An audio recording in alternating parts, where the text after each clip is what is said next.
नमस्कार मित्रांनो, ठरलं तर मग या मालिकेच्या आजच्या भागात आता प्रियाच्या खूपच जास्त सुरू असतं. म्हणजे प्रिया आता उघास ना काही कारण सांगत असते. माझ्या घरात पैशांची कमी आहे, मग मला जॉबची गरज आहे. मग तो आता तिला त्याच्या कंपनीमध्ये फॅशन डिझायनिंगचा जॉब देत असतो आणि त्याच वेळेला तो तिला म्हणत सुद्धा असतो की तुला कामावर यायला नाही जमलं तर ठीक आहे, तू त्यापेक्षा एक काम कर, तू घरात राहूनही हे काम करू शकतेस असंही आता म्हटलं जात असं. तिकडे सायलीच्या फोनवर कंटिन्यू कल्पनाचा कॉल येत असतो. बिचारी कल्पना आता सारखा कॉल करूनच आता विचारायचा प्रयत्न करत असते की कधीपर्यंत तुम्ही येणार आहात. पण अजून तरी काही. इकडे सायली अर्जुन फोन उचलत नसतात, कारण सायली अर्जुनला प्रिया काय बोलते ना हेच ऐकायचं असतं. दुसरीकडे आता प्रियाच्या हातातून चुकून कॉफी पडलेली असते. इकडे असणाऱ्या अधिराजच्या टी शर्टवर कॉफी पडल्यामुळे ती आता त्याला अगदीच ते पुसून वेग देत असते आणि हे सगळं ना चुकूनच झालं असं म्हणते आणि त्याच्याजवळ यायचा प्रयत्न ती करत असते. दुसरीकडे मात्र आता पाहायला मिळतं सायली आणि अर्जुन हे बोलत असतात. सायलीला या सगळ्या गोष्टींचा खूपच जास्त राग येत असतो. म्हणजेच ती म्हणत असते की मुळात येत ना, मला या सगळ्या गोष्टी आवडतच नाही. किती विचित्र प्रकार आहे हा. मुळात ना बघा ना किती विचित्र बोलते ती. म्हणजे एवढं लग्न झालेलं असताना सुद्धा त्याच्याजवळ इतकं जाते, हे किती चुकीच आहे असं देखील आता सायली अर्जुनला म्हणत असते. पण या निमित्ताने का होईना आपल्याला अश्विन भाऊजींच्या समोर हेच खरं रूप तर आणता येईल, हेही आता सायली बोलून दाखवत असते. अर्जुन म्हणतो की हो, याआधी सुद्धा हिने असेच कारनामे केलेले आहे, पण आता नाही, ही आता अशी वाचू शकणार नाहीये. काही झालं ना तरी सुद्धा हिला आता आपण चांगलंच अडकवायचं, हे तर आता त्यांचं नक्की झालेलं असतं. आणि जेव्हा या सगळ्या गोष्टी नक्की होतात ना, तेव्हा मात्र आता दुसरीकडे पाहायला मिळत असतं अस्मिता आणि चैतन्य दोघेही जण बोलत असतात. त्याच वेळेला अस्मिताला जे काही वाटत असतं सचिनबद्दल ते सगळं तिने चैतन्याला सांगितलेलं असतं. चैतन्य आता तिला म्हणतो की तुला एवढा विश्वास नाही वाटत त्या माणसावर, तर मग तू हे सगळं का नाही बोलत. त्यावर मात्र आता अस्मिता म्हणते की बघ, तो दाखवताना मला फक्त दाखवतो की माझ्यासोबत आहे, त्याला बायाची काळजी वगैरे वाटते हे सगळं, पण मी ओळखून आहे ना त्याला. तो फक्त नावाला माझ्याबरोबर इथे राहतोय. त्याला ना सगळ्यात जास्त प्रेम आहे ना फक्त त्या साक्षीवरच आहे आणि तिचा पैसा यावरच तो प्रेम करतो असंही आता इकडे अस्मिता चैतन्यला बोलत असते. मग चैतन्य हा अस्मिताला म्हणतो की मी काय म्हणतो, तुला एवढं वाटतं ना अस्मिता ताई, तू एक काम का करत नाही, या सगळ्याबद्दल तुझ्या आई-बाबांसोबत का बोलत नाही. कारण त्यांनाही बरंच वाटेल. एवढे दिवस ती सगळेच जण तुला तेच सांगतायत ना की तू त्याच्यावर विश्वास ठेवू नकोस. पण आता अस्मिता सांगते की मलाही तेच वाटतं, पण आता ना सध्या तरी मी शांत बसणार आहे. त्याचा जे काही चालू आहे ती बघायची आहे. मला तो कुठपर्यंत जातो, काय करतो. पण आता अस्मितामध्ये झालेले बदलना खूपच जास्त आवडलेले असतात. इकडे असणाऱ्या चैतन्याला दुसरीकडे आता पाहायला मिळत असतं. अर्जुन आणि सायली हे आता बोलत असतात. त्याच वेळेला अधिराज बोलत असतो की कसली लोचड मुलगी आहे, असली मुलगी कुठेच मी पाहिली नव्हती. एवढं किती खोट बोलू शकते, म्हणजे ती नव्याला सुद्धा किती फसवते हे सुद्धा आता इकडे अधिराज अर्जुनला बोलत असतो. त्यावर अर्जुन म्हणतो हे तर काहीच नाही, पुढे बघ काय होणार आहे ते. म्हणजेच नाही तर आता काहीच नाहीये. मी ह्या सगळ्या त्रासातून गेलोय.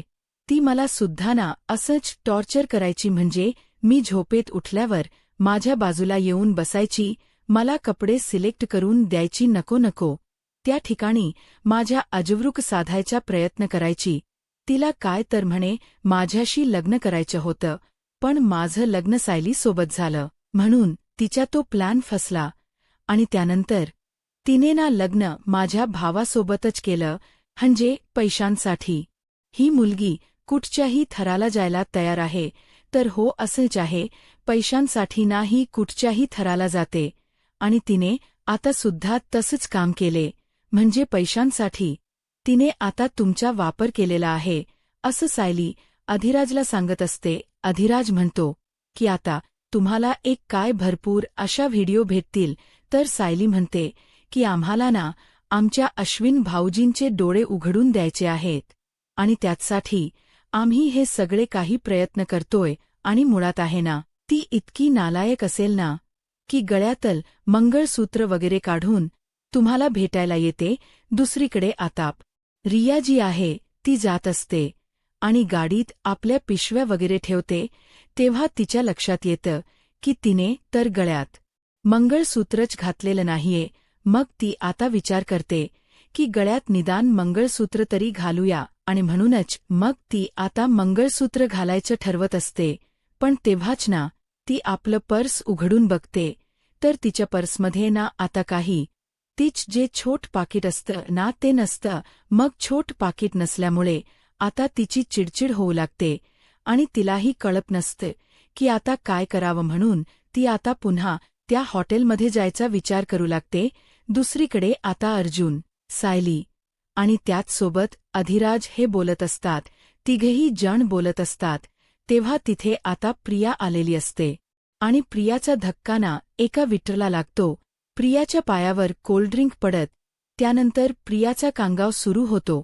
पण प्रियाच्या या कांगाव्यामुळेच ना अर्जुन आणि सायलीला कळत की ही पुन्हा इथे आलेली आहे. मग अधिराज, अर्जुन, सायली बसलेली असतात.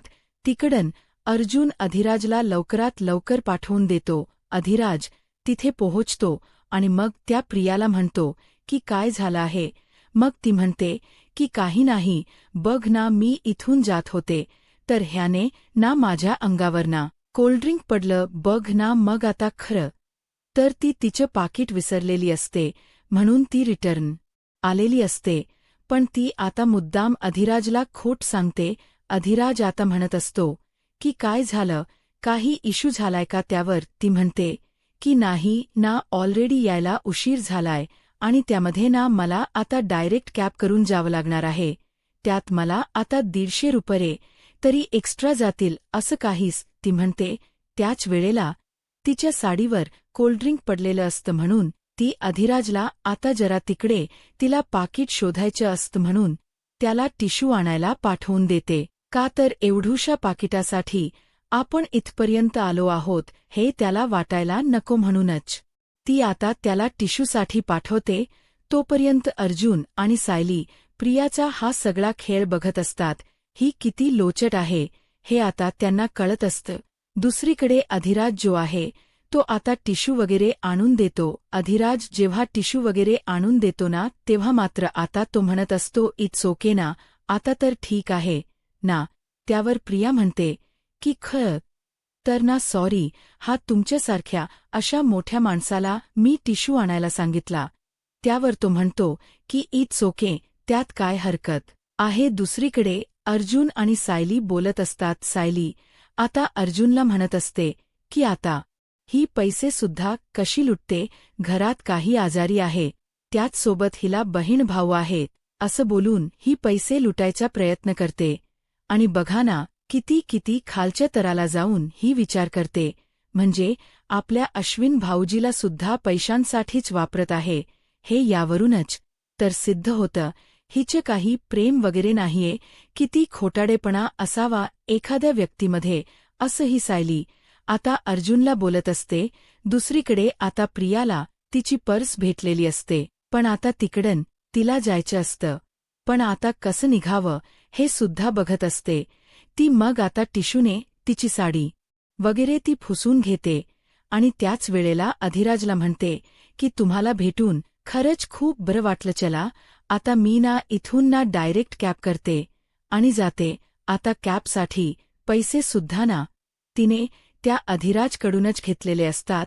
150-200 रुपयासाठी सुद्धा ती इथे भीक मागत असते, आणि तिची लायकी त्या अधिराज समोर दाखवत असते.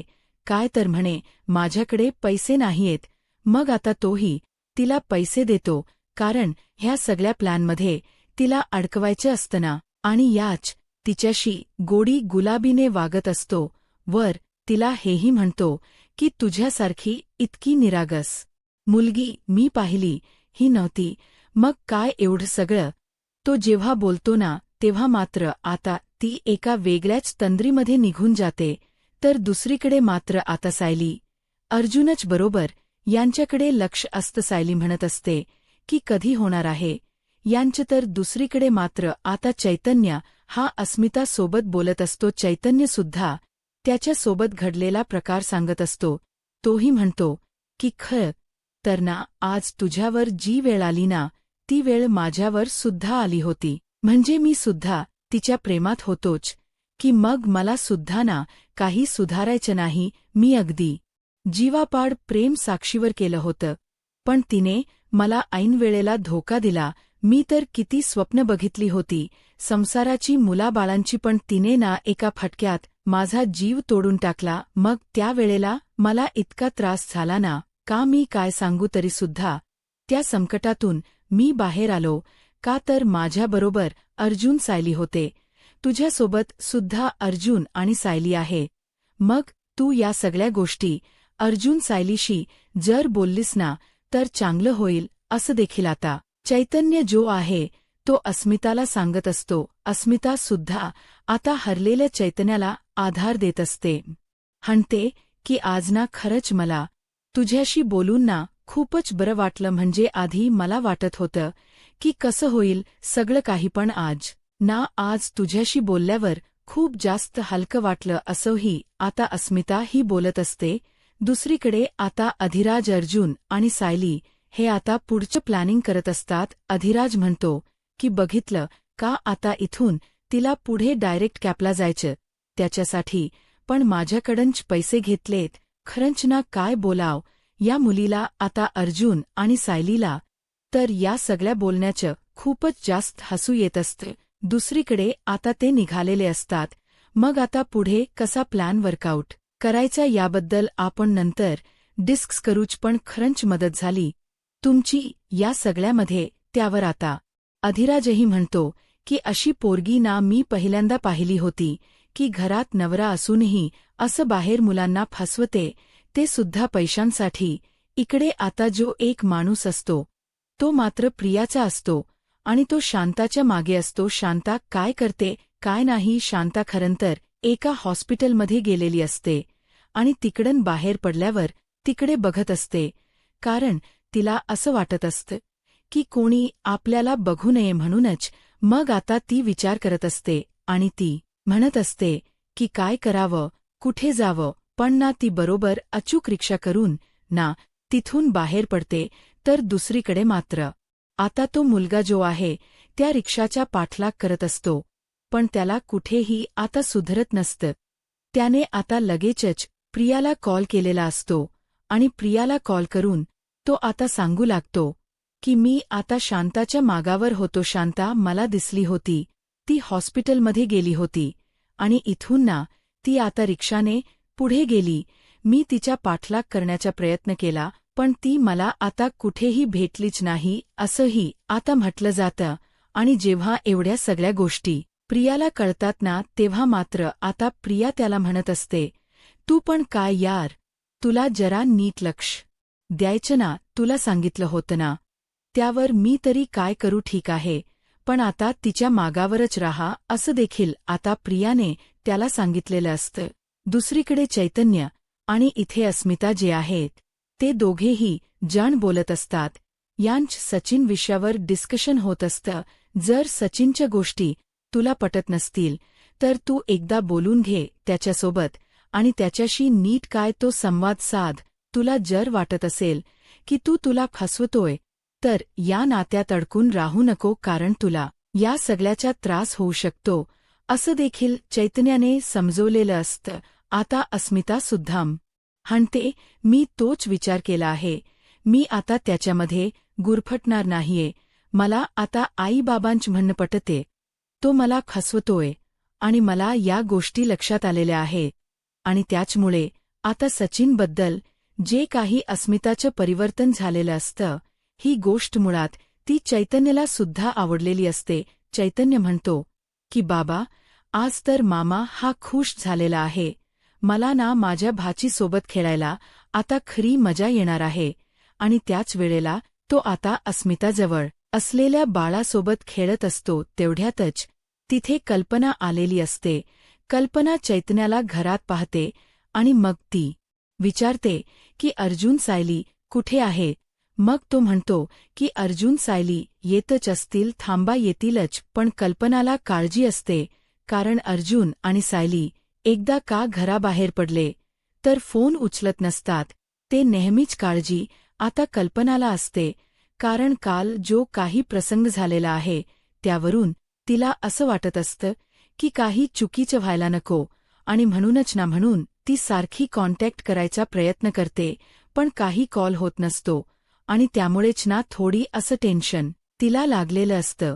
पण चैतन्य त्या वेळेला तिला सावरत असतो. चैतन्य म्हणत असतो की नका काळजी करू, सगळ्या काही गोष्टी ठीक होतील. आणि त्याच वेळेला अस्मिता सुद्धा समजावत असते. अस्मिता ही आता म्हणत असते की काय चाललं आहे, कशाला एवढी काळजी करतेस, ते काय लहान आहेत का. अगं लहान नसले म्हणून काय झालं, पण बघ ना काल जे काही झाले ते विसरता येईल का. मग तेवढ्यातच ना प्रिया अगदी आरामात आनंदात आलेली असते, कारण तिच्या पैशाचा बंदोबस्त झालेला असतो. त्यामुळे एकदम आनंदात ती असते. ती आता बॅग्स वगैरे ठेवते आणि खुश होते. मग तुम्हा लोकांना काय झाले असं ती विचारते. मग चैतन्याला कल्पना सांगत असते की तू तरी फोन लावून बघ की तुझा कॉल उचलतात का. ते मी किती कॉल केलेत त्यांना, पण माझा कॉल काही उचलत नाहीये. त्यावर प्रियाला कळतं अर्जुन सायली घराबाहेर पडलेले आहे, म्हणूनच यांना टेन्शन आलेलं दिसते. दुसरीकडे आता सचिनने एका लहान मुलीला किडनॅप केलेलं असतं. ती लहान मुलगी असते ती वकिलाची, आणि तिकडे वकिलाला सुद्धा आता टॉर्चर केलं जात असतं. त्या वकिलाच्या कॅबिनमध्ये एक गुंड असतो जो की सचिनने पाठवलेला असतो, महिपचा माणूस. तो आता त्या वकिलाच्या मानेवर अगदी सुरा ठेवून सांगत असतो की तुला महिपची केस घ्यावी लागेल. त्याने व्हिडिओ कॉल सुद्धा चालू ठेवलेला असतो. तो सचिनचा असतो. सचिन आता म्हणत असतो की बघ, जर तू ही केस घ्यायला नकार दिलास ना तर तुझ्या मुलीला आम्ही तुझ्या ताब्यात देणार नाही. जोपर्यंत महिप सुटून बाहेर येत नाही तोपर्यंत तुझी मुलगी आमच्याच ताब्यात राहणार. मग ती मुलगी सुद्धा गयाव्या करून आपल्या बाबांना म्हणत असते की बाबा प्लीज प्लीज मला सोडा, मला खूप भीती वाटते, इथे मला ही लोक मारतील का. मग आता मात्र साक्षी जेव्हा सचिनचे हे रूप पाहते तेव्हा ती सुद्धा खूप मोठ्या धक्क्यात जाते, कारण हे रूप ना तिने कधीच पाहिलेलं नव्हतं जे की ती आता बघत होती. ती सुद्धा थोडा वेगळाच विचार करते की सचिन असा कसा असू शकतो, कारण ती जरा सचिनला वेगळ्याच डायरेक्शनने बघत होती. पण हा तर महिप्तसारखाच निघाला, एक गाव आणि 2 तुकडे करणारा. इकडे मात्र आता तो वकील म्हणतो की माझ्या मुलीला काही करू नका, तुमची केस लढायला मी तयार आहे, असं देखील आता सांगितलेलं असतं. आणि त्यामुळेच ना आता त्याच्या जो मानेला सुरा लावलेला असतो तो बाजूला केला जातो, आणि तो मग आता रिक्वेस्ट करत म्हणत असतो की प्लीज माझ्या मुलीला सोडा. पण सचिननी सांगितलेलं असं की जोपर्यंत तू महिपची सुटका करत नाही तोपर्यंत काही तुझी सुटका होणार नाही. म्हणूनच आता तो पाया पडत असतो. दुसरीकडे आता सायली अर्जुन नसतात, म्हणूनच कल्पना अस्वस्थ झालेली असते. पण आता प्रिया म्हणत असते की एवढं कशाला काळजी करतेस. त्यावर आता प्रियाला मात्र समजलेलं असतं की सायली अर्जुन बाहेर गेलेत, त्यामुळे तिच्या डोक्यात सुद्धा विचार सुरू असतात की ही लोक कुठे गेली असते. सायली अर्जुन आता घरी आलेले असतात. घरी आल्याबरोबर आता कल्पना म्हणत असते की काय चाललंय तुमचं, तुम्हाला किती कॉन्टॅक्ट केले पण तुम्ही कॉल का रिसीव्ह करत नसतात, असंही आता कल्पना सायलीला म्हणते. मग प्रिया समोर असते, म्हणून सायली आता कल्पनाला म्हणते की आई, तुम्हाला आम्ही म्हटलं होतं ना डॉक्टरची अपॉइंटमेंट आहे, मग उशीर तर होणारच ना. डॉक्टरांकडे गेलो होतो आणि नेमके तुम्ही फोन करत होतात ना तेव्हा आम्ही डॉक्टरांशी थोड बोलत होतो, असं देखील सायली आता सांगू लागते सायली.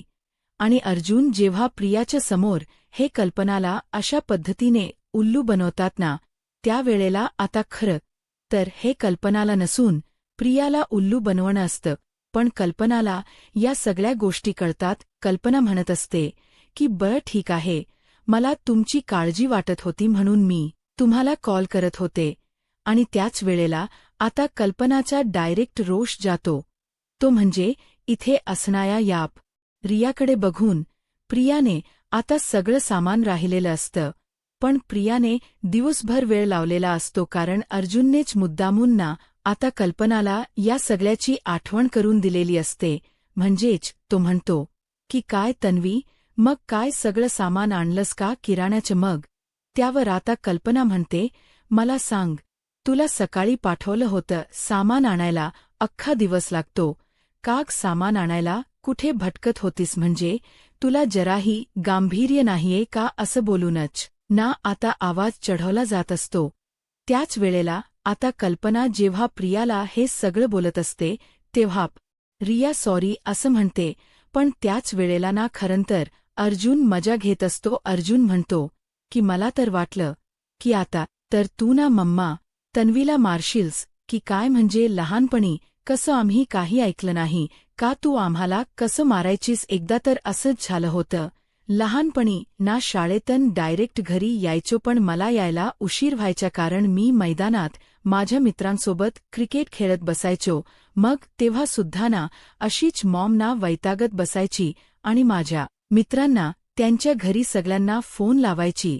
त्यानंतर घरी आल्यावर मात्र चांगलाच फटका सुद्धा द्यायची. मग आता अस्मिताला सुद्धा तो सगळा प्रसंग आठवतो. म्हणूनच आता इकडे जी काही मजा घेतली जात असते ना, त्यावर सायली मात्र म्हणत असते की तुम्ही ना उगाच ना आईची काळजी करते म्हणून तुम्ही तिची मजा घेताय का? आई आहे म्हणून आपण आहोत, म्हणजे आई काळजीने आपल्याला फोन करून दटावून बोलवून तरी घेतात, पण बाकीच्या घरांमध्ये आई नसतात तेव्हा आणि तुम्ही त्याच आईला नाव ठेवताय का, असंही आता सायली म्हणत असते.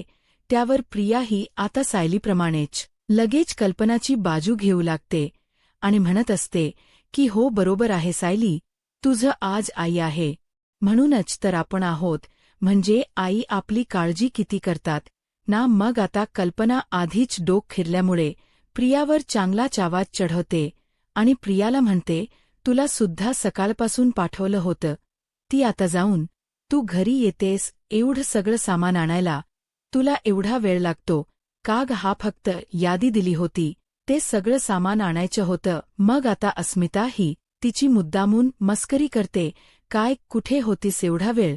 त्यावरती म्हणते की सामान मी घेतलं, पण ना कॅबच भेटत नव्हती मार्केटमध्ये. आणि आता सायली अर्जुन या सगळ्यातून कसा मार्ग काढतील आणि शांताला कसं वाचवतील, आता पुढे काय होईल हे पाहायला आत्ताच माझा महाराष्ट्र या यूट्यूब चॅनलला सबस्क्राईब करा. धन्यवाद.